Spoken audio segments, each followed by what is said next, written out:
But when I was in the Army, I was stationed in the South in Camp Chaffee, Arkansas. When we went to a weekend pass or a Sunday pass, wanted to go to a movie. Well, we were from Chicago, and there was a black guy. We were a mix. There was a black guy in our group.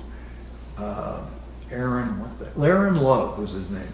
And they wouldn't let him in the movie with us. Now, here we're 19 years old, and we couldn't believe it. We said, what, we're going over to Korea, and this guy's going to be fighting so you can have your movie, and you won't let him in?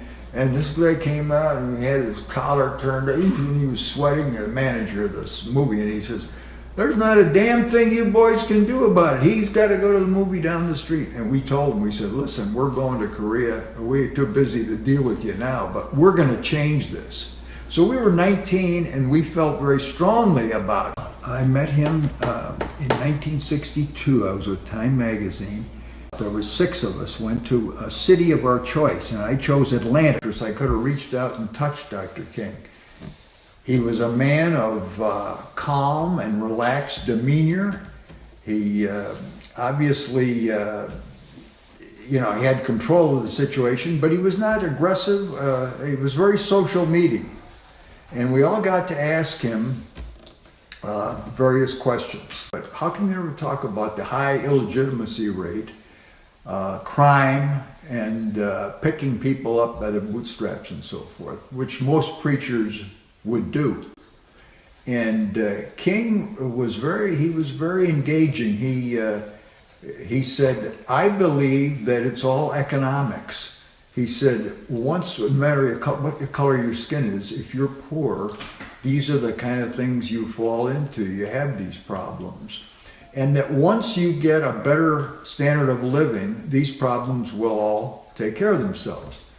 He did emphasize the fact that he believed that once you raise the standard of living, things would get better. So in that respect, King was right on. So when I met Dr. King, I sympathized with his mission, and it reinforced everything I believed. And there was Jim Crow laws, and there was discrimination, and it was a lot different than it is today. He really believed in his convictions, and there was nobody like him at the time, and I don't think we've really seen anybody like him since. But King, there's never been a black leader like him. And I think today, if he was around today, things would be different. I really do. I don't think there's a black leader today to compare with him.